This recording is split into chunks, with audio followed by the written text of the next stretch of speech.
deleted article on Forbes.com made the claim people use their Starbucks loyalty cards more than their library cards.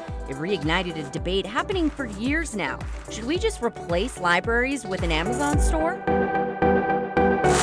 So let's go 360 and look at different perspectives on libraries. Some say libraries are vital, giving everyone access. But the author of that controversial article says, what about affordability? Cutting libraries would save taxpayers money.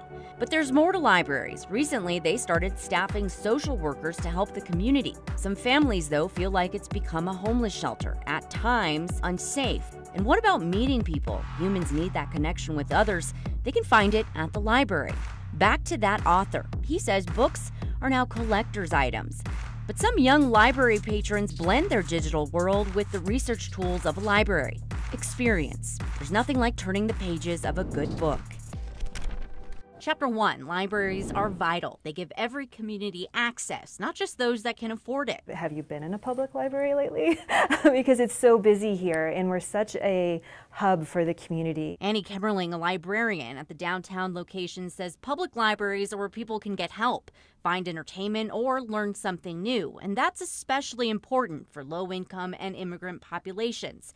We're the second most visited cultural entity in this city, so right behind the zoo. Libraries offer free Wi-Fi, computers, books, and movie rentals in person or online. But let's turn the page to Chapter 2, affordability. In the now deleted article on Forbes.com, the author claimed cutting public libraries would save taxpayer money. That's weird suggestion. But library supporters say there is no comparison. It costs less than half the Amazon Prime subscription, and the payoff is priceless. Being an open space, there's kind of that invaluable component to a library that I'm not sure you could just save $5 a day. Which brings us to Chapter 3 and the need for social workers. Many libraries in Denver provide social services for the less fortunate while also balancing concerns over safety.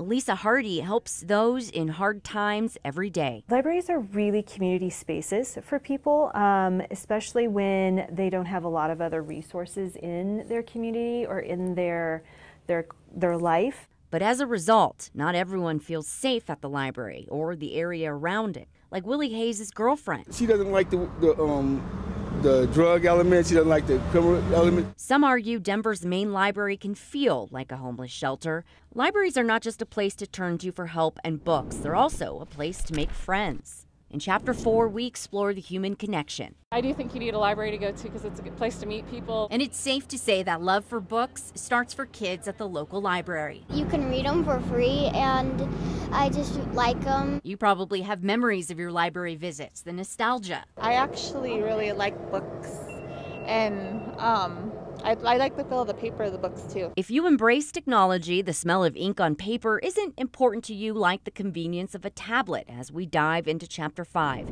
The Forbes article author supports his argument for dropping libraries and picking up e-readers, saying books have become collector's items when you can just download a book with a simple click. It's a different story, though, for graduate student Morgan Rains, a millennial. She uses both. And for my degree field, physical documents are really important, and there aren't that many digital documents. So physically going to the library and begging them for help is really, really important for me. But if you ask this millennial, he hasn't seen a library in years. So basically my entire life is around tech at this point, from my personal life to my work life. He might not need one, but he gets it. So the library isn't for me personally, but I definitely understand the merit of it. Book lovers in Chapter 6 disagree. They say there's nothing like turning the pages of a good book.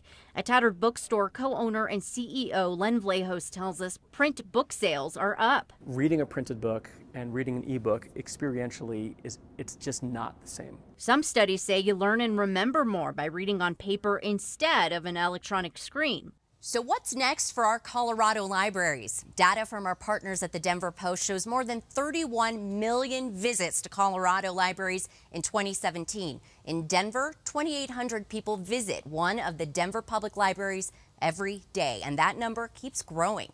How do you feel about libraries in the age of Amazon? Send your thoughts to 360@thedenverchannel.com or comment on our Facebook or Twitter pages. I'm Jackie Crea for Denver 7.